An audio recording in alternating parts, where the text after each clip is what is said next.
후쿠시마 오염수 시찰단이 귀국한 뒤에도 여야의 공박이 계속되고 있습니다. 시찰단이 어떤 결과를 내놓든지 논란은 커질 거란 전망이 나오고 있는데요.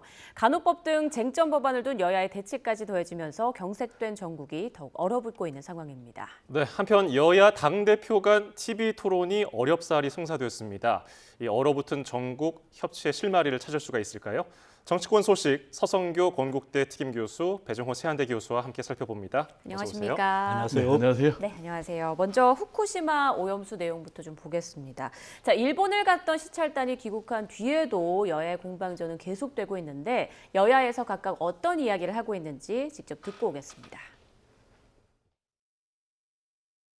후쿠시마 오염수의 홍보 대사를 자처하는 것이 아니라면 납득할 수 있는 방법을 통해 안정성을 입증해 보이라는 것입니다. 현장 점검 결과가 나오기도 전에 무조건 반대 입장을 정하고 괴담을 유포하며 국민 불안 조성에 총력을 기울이고 있습니다.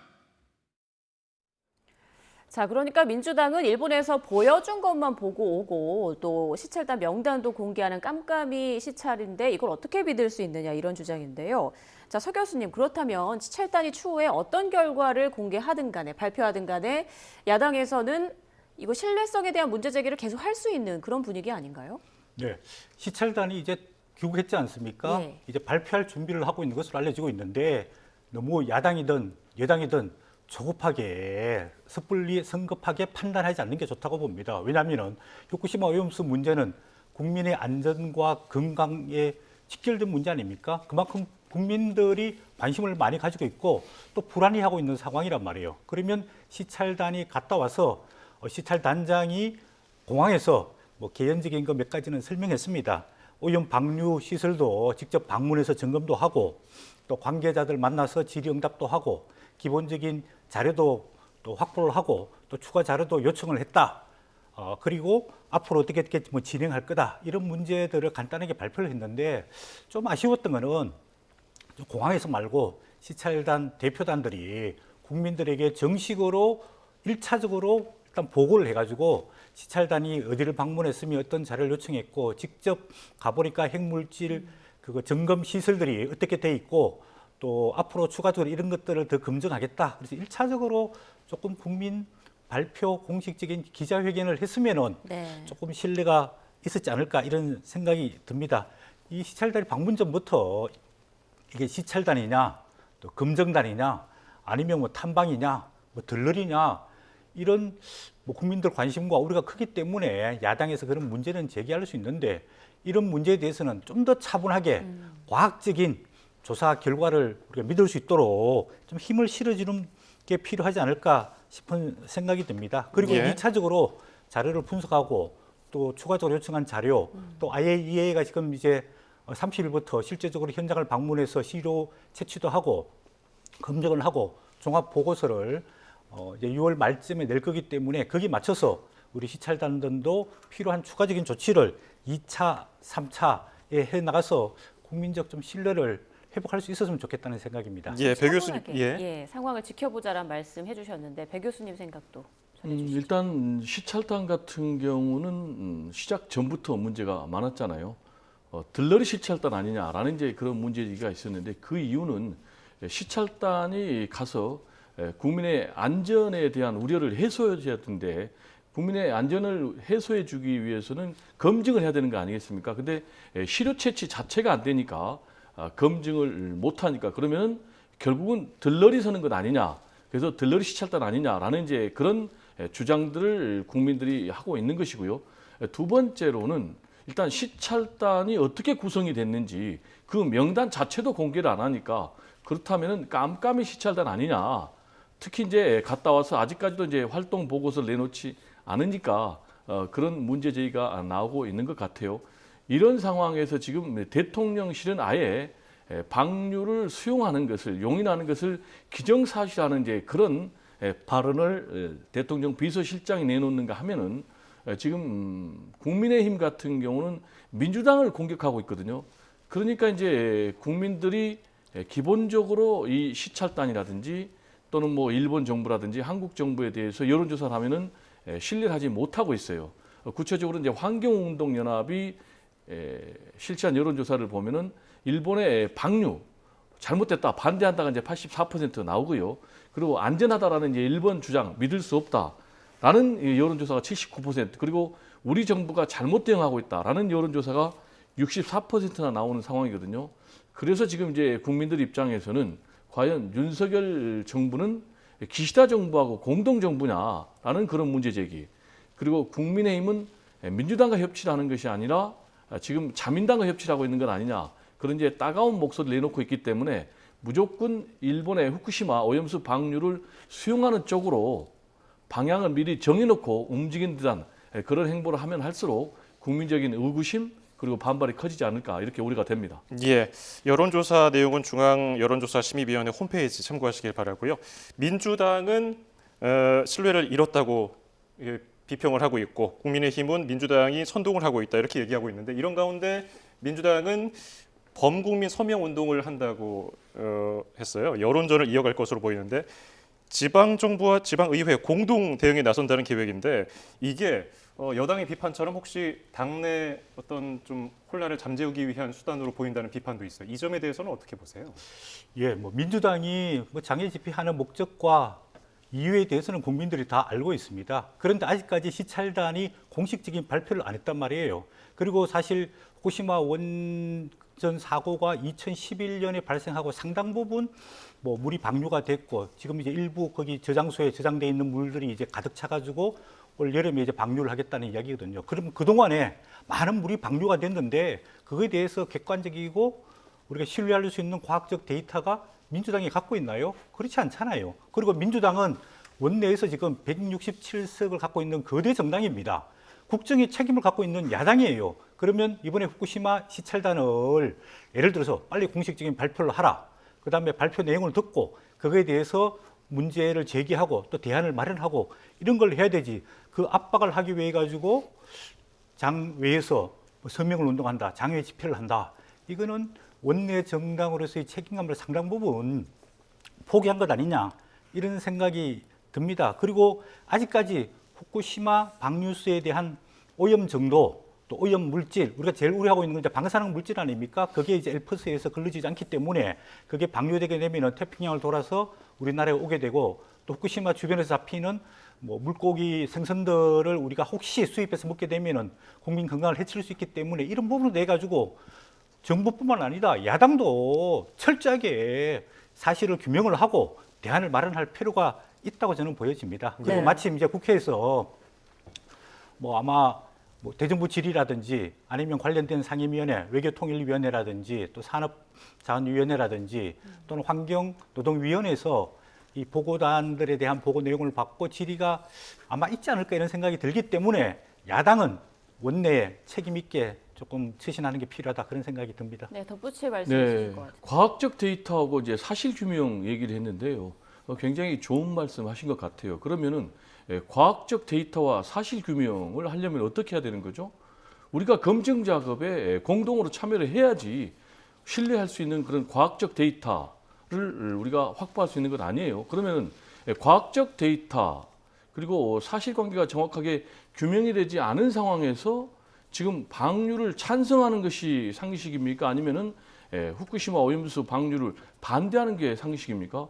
일단 후쿠시마 이 원전이 사고가 났잖아요. 그리고 오염수가 발생했잖아요. 그러면 그걸 방류하면 문제가 되는 게 상식 아닙니까?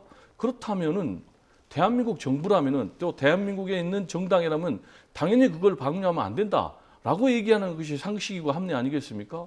그런데 이걸 거꾸로 지금 집권당에서 민주당을 향해서 선동하고 있다라고 얘기하는데 제가 볼 때는 오히려 지금 국민의힘이 선동하고 있는 것 아닌가 이렇게 생각이 되고요. 국민의힘이 오히려 본질을 호도하기 위해서 지금 이걸 김남국 물타기다라고 얘기하고 있는 것 아닌가 이렇게 생각이 되는데 이 문제는요 국민의 안전의 문제이기 때문에 여당 야당이 없는 거예요. 보수 진보도 없는 거예요.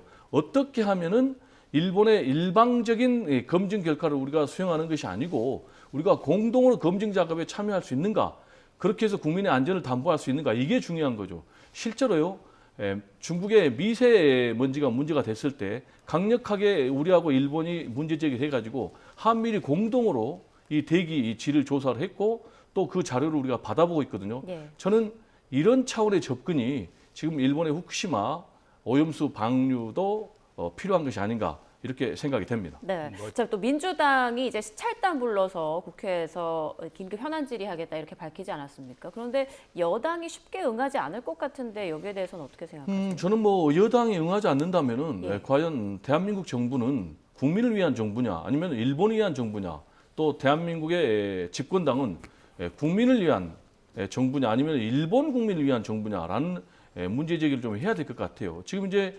민주당에서는 주장하는 것이 여기에 대해서 정확하게 사실관계 등등을 확인해야 되니까 국회 차원에서 모든 조사를 좀 다 하자. 특위도 만들고 청문회도 하고 상임위도 하고 또 현안 질의도 하자. 저는 여기에 대해서 오히려 집권당이라면 국민들의 우려라든지 또 의혹이라든지 이런 걸 해소해야 되기 때문에 더 적극적으로 저는 집권당이 하자 이렇게 나서야 된다라고 좀 생각이 듭니다. 예. 뭐 제가 교수님 말씀하신 거에 이제 몇 가지 조금 덧붙일 말이 있는데요. 첫 번째, 지금 윤석열 정부가 후쿠시마 오염수 방류를 찬성한다. 그거는 너무 나간 발언이고요. 지금 이제 한국도 시찰 가서 지금 확보한 자료와 추가 요청한 자료를 가지고 이제 검증을 하고 있는 단계거든요. 그 다음에 30일부터 국제원자력기구 IAEA가 실질적인 검증에 들어갑니다. 네. 거기에 투 트랙으로 진행이 되는데 한 트랙은 11개국, 한 트랙은 4개국이 해서 2차적으로 이중적으로 조사를 하고 검증을 하게 돼 있거든요. 이 두 개의 트랙에 한국 전문가가 참여를 하고 있습니다. 그렇기 때문에 만약에 거기서 문제가 제기되면은 이번 여름에 방류가 아마 뭐 결정이 안 되고 연기되고 사전 철저한 뭐 조치 이후에 방류될 거기 때문에 조금 우리 시찰단하고 또 IA 곧 검증이 이루어지기 때문에 좀 지켜볼 필요가 있다고 보여집니다. 예. 제가 찬성한다고 얘기를 안 했고요. 수용하는 쪽으로 이미 방향을 정해놓고 가고 있다라는 그런 느낌을 준다고 얘기를 했고요. 그럼 구체적인 근거가 뭐냐? 아까도 얘기했듯이 비서실장 같은 경우 이렇게 얘기했어요. 후쿠시마 원전 사고 난 지 10년 지났는데 지금까지 아무런 문제 없다라고 얘기를 하고 있단 말이에요. 그리고 지금 집권당 같은 경우 오히려 여기에 대해서 강력하게 문제 제기를 한 민주당을 향해서 뭐 괴담이냐 선동하고 있냐 이렇게 나오기 때문에 그리고 시찰단 같은 경우도 지금 구성 내용도 밝히지 않고 있기 때문에 지금 정부가 일본의 후쿠시마 오염수 방류를 면죄부 주기 위한 그런 행동들을 하고 있는 것 아니냐라는 그런 문제 제기를 한 것입니다. 예, 이 부분 가지고 아마 토론을 하면 1시간도 부족할 것 같습니다. 다음 주제로 넘어가 볼까요? 여야 공방전 여기서 그치지가 않죠. 오는 30일 모레네요. 화요일에 5월 임시국회 마지막 본회의에서는 간호법 제정안 재표결을 앞두고 있습니다. 그런데 양국 건립법 재표결과 마찬가지로 역시 부결될 가능성이 높다는 관측이 많아요. 네. 이제 국회에서 재의결을 하려면은 과반 이상 출석의 3분의 2 이상의 의원들이 찬성을 해야 되거든요. 예. 그러니까 현실적으로 이게 이제 3분이 통과되기 어렵다고 보여집니다. 지금 민주당이 167석, 뭐 국민의힘이 113석인데 이게 출석 의원의 3분의 2가 넘으려 그러면 지금 300명이 다 출석을 한다고 가정을 하면은 200명 이상의 찬성이 나와야 되는데 현실적으로 불가능하기 때문에 재결이 되지 않고 이제 법안이 폐기가 될 것 같습니다. 애초부터 이 간호법 사법은 이렇게 국회가 민주당이 단독적으로 처리를 하고 그다음 대통령이 거부권을 행사하고 또 재결이 안 되면서 폐기될 수순으로 그동안에 돼 있었거든요. 예. 왜 여야가 이렇게 될 법안에 비생산적으로 격돌을 하면서 타입을 못 이루내는지 이런 부분에서는 여야가 다 저는 비판을 받아야 된다고 생각합니다. 네. 간호사법은 필요한 법이지만은 이제 의사라든지 또 간호조무사라든지 다른 직역에 있는 분들의 권한을 침해하지 않고 서로 상생할 수 있도록 의견 조율이 사전에 여야 간에 필요했거든요. 그리고 대통령도 그런 취지에서 직역 간의 갈등이 있기 때문에 이 법을 국회에서 다시 한번 조정을 해줬으면 좋겠다. 그래서 거부권을 행사했거든요.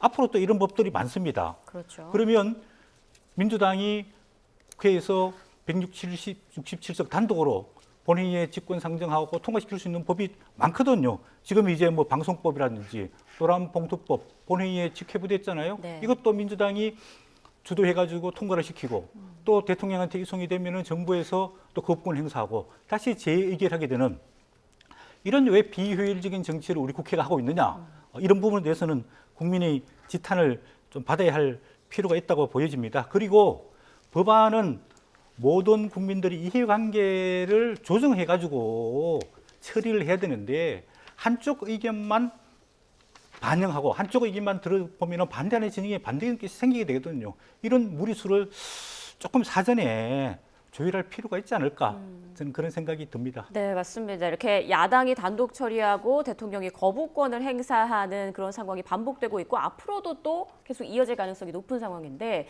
이에 대해서 이제 서 교수님은 여야 모두 비판받아서 마땅하다 이런 말씀 해주셨어요. 배 교수님 생각도 궁금합니다. 뭐 그건 당연하죠. 예. 지금 뭐 정치가 실종된 이런 대결 정치를 바라보면서 잘한다라고 평가할 그런 국민들은 없겠죠. 예. 지금 상황은 뭐 국민들이 오히려 정치를 걱정해야 되는 그런 비정상적인 정치가 계속되고 있는데 안타깝게도 지금 이런 대결 정국은 6월 임시국회도 물론이고요. 제가 볼 때는 뭐 9월 정기국회 때까지 계속될 가능성이 높아요. 그 이유는 지금 여야가 모두가 이걸 지금 총선 전략으로 삼고 있는 것 같아요. 서로 지금 뭐 집권당 입장에서는 거대 뭐 입법 독주 야당의 입법 독주 프레임이다. 이렇게 지금 나가고 있고 그러면은 충분히 총선에서 우리가 승리할 수 있다. 이런 판단을 하고 있는 것 같고요. 민주당 같은 경우는 행정 독주 프레임으로 가둬놓으면은 대통령의 불통 이미지를 부각시켜서 총선에서 승리할 수 있다. 이런 판단을 하고 있는 것 같아요. 예.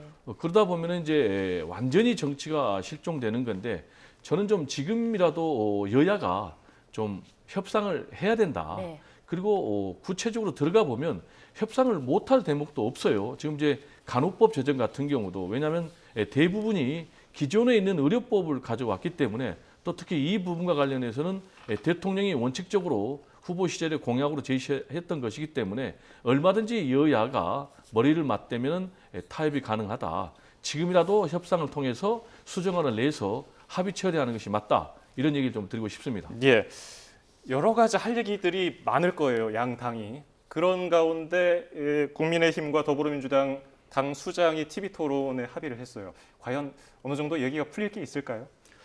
예, 뭐 저는 TV 토론회 해서 서로 정책에 대해서 본인들의 입장을 발표를 하고 또 상대방 의견도 청취하면서 대화와 소통 또 그 좋은 거는 타협과 대안을 만들어내는 것은 더 중요하다고 보는데 왜 우리나라 정치에서 당 대표들이 이렇게 만나기가 힘들고 대화하기가 힘들어서 예. TV 정책 토론회까지 해야 되는 지경에 이르렀는지 조금 걱정이고요.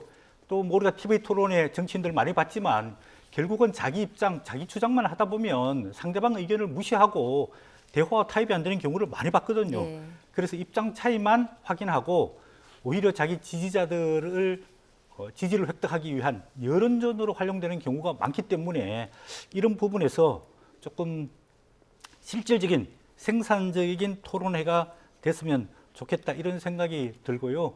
뭐 최근에 이제 여야 간의 뭐 만남, 뭐 윤석열 대통령도 제안하기도 하고 또 국회의장도 제안하기도 했는데 좀 대화와 소통을 통해 가지고 정치라는 것은 결국 100% 이익을 획득할 수는 없거든요. 결국은 주고받는 관계가 돼야 됩니다. 최근에 오늘 뭐 뉴스에 많이 나왔지만 미국에 또 지금 우리 상황과 똑같은 거거든요. 이게 분열 정부를 하는데 대통령은 바이든이 민주당이 갖고 있는데 공화당의 그 하원 의원은 공화당이 훨씬 많단 말이에요. 그래서 지금 미국의 부채 한도를 향상시키지 않으면은 미국 국가가 부도나게 생겼지 않습니까? 그래서 대화와 소통과 전화를 통해 가지고 결국은 양측의 입장을 반반 절충하면서 타협이 됐단 말이에요. 이런 같이 우리 정치들도 아까 우리 간호사법 이야기했지만 간호사, 의사, 간호조무사 각각의 이익을 골고루 이렇게 균형적으로 형평적으로 공정하게 반영할 수 있는 법안을 만들면은 각 단체에서 크게 반대도 하지 않을 텐데 예. 우리 정치가 대통령과 국회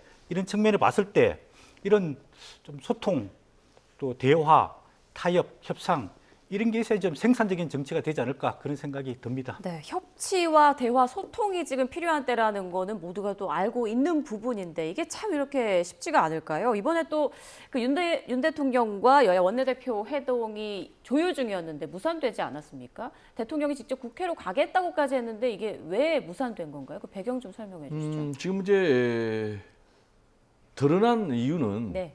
대통령이 이제 거부권 행사하니까 이게 무산됐다. 이렇게들 지금 보도를 하고 있는데 저는 이제 근본적인 것은 대통령께서 이재명 대표를 절대 못 만난다. 이렇게 지금 입장을 정하니까 지금 민주당의 박강원 원내대표가 이미 그거는 순서도 아니고 순리도 아니다. 라면서 거부의 뜻을 밝혔잖아요. 예. 그래가지고 이번에 이제 김진표 국회의장이 다시 중재를 해서 자리를 만들었지만 역시 박강원 원내대표 입장에서는 윤석열 대통령과 이재명 대표의 회동이 있기 전에는 본인이 만나기가 어려웠을 것이다. 이렇게 생각이 되고요. 예. 지금 이제 김기현 대표하고 이재명 대표가 저는 만나서 TV 토론 하기로 한 것은 잘했다고 봅니다. 네. 먼저 이제 김기현 대표가 식사회동 하자. 그러니까 식사회동보다는 정책 대화를 하자라고 해서 지금 1대1 TV 토론이 되는데 제가 좀 주문하고 싶은 것은 1대1 TV 토론에다 플러스 식사회동도 하면 된다. 아하. 어쨌든 간에 정치인들은 무조건 많이 만나고 밥 많이 먹고 대화해서 좋은 결론을 내놔야 된다. 그런 점에서는 찬성인데 김기현 원내대표가 꽉 막힌 대결 정국을 풀 수는 없다. 왜냐? 윤석열 대통령이 결국은 키맨이고 윤석열 대통령이 이재명 대표는 피의자니까 못 만난다. 법치주의에 어긋난다라는 얘기를 하고 있거든요. 근데 법치주의는 결국은 헌법 정신을 그대로 지킨다는 건데 우리나라의 헌법 정신은 무죄 추정의 법칙이거든요. 그러면 이재명 대표는 지금 재판을 받고 있는 상황이지 유죄가 확정 판결 난 건 아니에요. 그렇다면 만약에 앞으로 재판이 끝났는데 이재명 대표가 무죄 판결 받으면 어떻게 되는 거죠? 그러면 윤석열 대통령이 틀리게 된 거죠. 그러면 법치를 얘기하시려면 헌법 정신에 따라서 이재명 대표를 만나야 되고 지금 국민들은 윤석열 대통령이 이재명 대표하고 만나서 대결 정국을 좀 대화 정국, 협치 정국으로 좀 바꿔주기를 네. 간절히 원하고 있다. 저는 그렇게 생각합니다. 예, 말싸움을 해도 만나서 얼굴 마주보고 하면 좋겠다. 뭐 그런 취지로도 들리기도 하는데. 말싸움보다는 밥을 많이 먹어야죠. 밥을 많이 먹어야 대화를 된다. 인정을 해야죠. 네. 상대를. 자, 그런가 하면은 이제 오는 30일 내일 모레 할 일이 참 많습니다. 국회 5월 국회 마지막 본회의에서는 민주당을 탈당한 무소속 윤관석, 이성만 의원에 대한 체포동의안이 보고가 됩니다. 표결은 다음 달 12일에 진행이 되고요. 노웅래 의원, 이재명 대표 체포동의안을 부결시켰던 민주당이 이번에는 어떻게 다른 선택을 할까요? 네, 민주당이 굉장히 곤혹스러워할 겁니다. 국민 여론을 보면은 체포 동의안을 찬성을 해야 되는데, 근데 어제까지 같이 의정 활동을 하던 같은 당을 함께하던 의원들을 저렇게 체포 동의안 찬성하기가 선뜻 마음이 내키지 않을 겁니다. 그래서 아마 당론으로 결정하지 않고 개별 의원들의 투표에 맡길 가능성이 많다고 보여집니다. 예. 국회의원 이 체포 동의안은 우리 국민들이 대표적으로 폐지해야 할 국회의원 특권으로 지금 인식을 하고 있거든요. 그런 측면을 봤을 때는 이런 국회의원들 간의 봐주기 또는 온정주의를 좀 탈피해서 이런 뭐 부정부패라든지 정당법, 정치자금법 위반 혐의에 대해서는 일단은 체포 동의안을 통과시켜주고 예. 그 다음에 법원에서 영장이 발부될지 기각될지 법원의 판단에 맡기는 게 좀 필요하지 않을까 그런 생각이 듭니다. 조금 의아스러운 것은 아직까지 이 전당대회 돈봉투 의혹이 수사가 다 끝나지 않은 중간 단계에서 체포 동의안을 검찰에서 청구를 했단 말이에요. 네. 지금 이제 이성만 의원은 한 1천만 원 정도, 윤관석 의원은 한 6천만 원 정도 전당대회 때 뭐 줬다는 이야기인데 그 돈 봉투를 받은 의원들에 대한 조사도 이루어지지 않았고 결국은 최대 수혜를 받던 송영길 전 대표에 대한 조사도 이루어지지 않은 시점에서 추가 조사를 위해 가지고 두 의원 뭐 체포 동의안 그다음 구속을 하려고 했는데 아무래도 두 의원을 구속해야지 구체적인 증거라든지 정언이라든지 확보할 수 있기 때문에 조기에 체포 동의안을 요청한 것 아니냐 예. 그렇게 보여지고 뭐 제가 보기에는 결론적으로는 부결될 가능성이 상당히 높지 않을까. 왜냐하면은 아까 말씀하신 대로 최근에 3번의 체포 동의안이 있었는데 민주당의 의지에 따라 가지고 통과되기도 하고 부결되기도 했단 말이에요. 예를 들자면 이재명 대표, 노웅래 의원에 대한 체포 동의안은 민주당이 반대해 가지고 부결이 됐고 국민의힘 하영재 의원은 민주당이 찬성했기 때문에 체포 동의안이 통과가 됐는데 이번에도 민주당 의원들이 개별적으로 반대하는 의견들이 많지 않을까 그렇게 예상해 볼 수 있겠습니다. 저는 어떻게 좀 예상하세요? 말씀을 좀 잘못하신 것 같은데 제가 가결을 부결로 표현하신 거 아닌가 이렇게 좀 생각이 되는데요.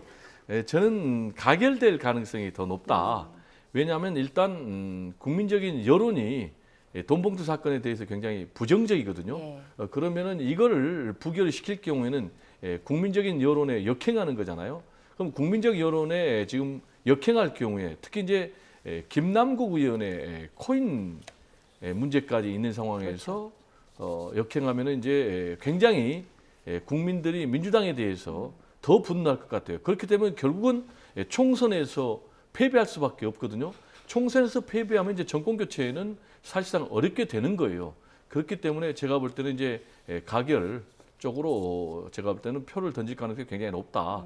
다만 꼭 이거를 구속을 해야 되느냐라는 이제 그런 동정 여론도 있기 때문에 좀 지켜봐야 되겠지만은 전체적으로는 가결 가능성이 우세하다. 이렇게 지금 전망하고 있는 상황입니다. 네, 저도 그렇게 봅니다. 지켜봐야겠고. 자, 모레 30일 또 하나 중요한 일정이 있네요. 무소속 김남국 의원에 대한 그 징계 안건 회의를 위해서 국회 윤리특위가 열리는데 사실상 지금 윤리특위에서 중징계를 내린 건 지금까지 딱 한 번뿐이라고 하더라고요. 언제인고 하니 1979년 김영삼 전 대통령이 의원이었을 때 이제 받은 사례라고 하는데 이번에 김남국 의원은 어떻게 될 거라고 예상하세요? 그 앵커 말씀은 좀 다른 게 예. 윤리특위에서는 제명에 대해서 여러 건의 결론이 있어요. 예. 그런데 최종적으로 국회의원을 제명하기 위해서는 국회 본회의 제적 3분의 2 이상의 찬성이 있어야지 제적이 됩니다. 그렇죠. 시스템이. 네. 그러니까 윤리특위에서 제명 결론을 내린다 해도 국회 본회의에서 제적 3분의 2의 찬성이 있어야 되기 때문에 지금까지 말씀하신 김영삼 전 신민당 총재 박정희 유신 시절에 이제 정치 탄압받아서 제명된 것 외에는 한 건도 없거든요. 따라서 이제 김남국 의원의 경우는 첫 번째로 과연 윤리특위에서 어떤 결론을 내릴 것인가 네 가지가 있지 않습니까? 공개적으로 경고하는 것, 사과하는 것, 그리고 30일까지 이제 출석 정지, 예. 그리고 제명인데 여기서 제명을 내린다 해도 국회 본회의는 통과되지 못한다. 국회 본회의를 통과를 못하면 어떻게 되느냐? 다시 내려오거든요. 그러면은 결국은 할 수 있는 것이 윤리특위에서는 한 달, 30일에 조금 더 약한 출석 걸로. 정지. 네. 그렇게 결론이 났고 실제로 지난번에 이제 아나운서 성적 비하 발언해가지고 문제가 됐던 강용석 전 한나라당 의원 같은 경우 윤리특위에서는 제명했지만 본회의에서 통과 못해가지고 한 달, 30일 출석 정지를 받았습니다. 네, 그렇군요. 이 국민의힘은 김남국 의원을 두고서 여야가 제명 초구 결의안이라도 내자 이렇게 주장하고 있는데 이 주장은 어떻게 보십니까? 네, 뭐 정치적인 압박이고 또 여론을 이제 뭐 몰아가기 위한 하나의 뭐 정치적인 공세라고 볼 수 있는데요. 민주당이 수용 안 할 거기 때문에 실질적인 효과는 그렇게 크지 않다고 보여집니다. 일단은 이제 뭐 윤리위에서 결정을 해서 윤리심사자문위원회에 아마 뭐 회부를 할 것 같습니다. 그래서 윤리자문위원회에서는 한 달, 또 추가적으로 한 달 더 하면 이제 2달 동안 심사를 해서 의견을 의무적으로 개진을 하게 돼 있거든요. 그럼 윤리에서 결정을 하고 윤리에서 결정하면은 국회 본회의에 뭐 표결을 할 가능성이 저는 과정적으로 높다고 보여지고 있고 또 다른 추측으로는 김남국 의원에 대한 검찰 지금 조사가 계속 이루어지고 있습니다. 뭐 자금 출처 문제 이거는 뭐 정치자금법 위반 혐의가 있는 거고요. 이런 어떤 자금을 해서 그 많은 코인들을 샀느냐, 그다음 코인들을 사고 팔면서 얼마만큼 이득을 받고 그 이득을 가지고 어떻게 자금 인출을 해가지고 자금 세탁을 했느냐, 이 두 가지 문제가 가장 크고요. 그 과정 속에서 내부 정보를 이용했느냐 안 했느냐, 또 본인이 이거 가상 자산에 대한 세금 뭐 유예법을 했는데 이게 이해 충돌의 문제가 있느냐 없느냐, 이런 여러 가지 이슈들이 있기 때문에 이런 문제들은 검찰 수사가 신속하게 추진이 된다면은 아무래도 윤리위와 병행해가지고 법적 처벌을 받을 수 있지 않을까 그런 생각이 듭니다. 자, 제가 마지막 좀 질문. 해야 될 것 같은데 의혹과 사실은 좀 달라요. 그래서 정치 도의적인 책임과 또 법적 책임은 다르죠. 그래서 이제 윤리특위 같은 경우 책임을 물으려면 사실에 근거해야지 의혹 가지고는 못 하거든요.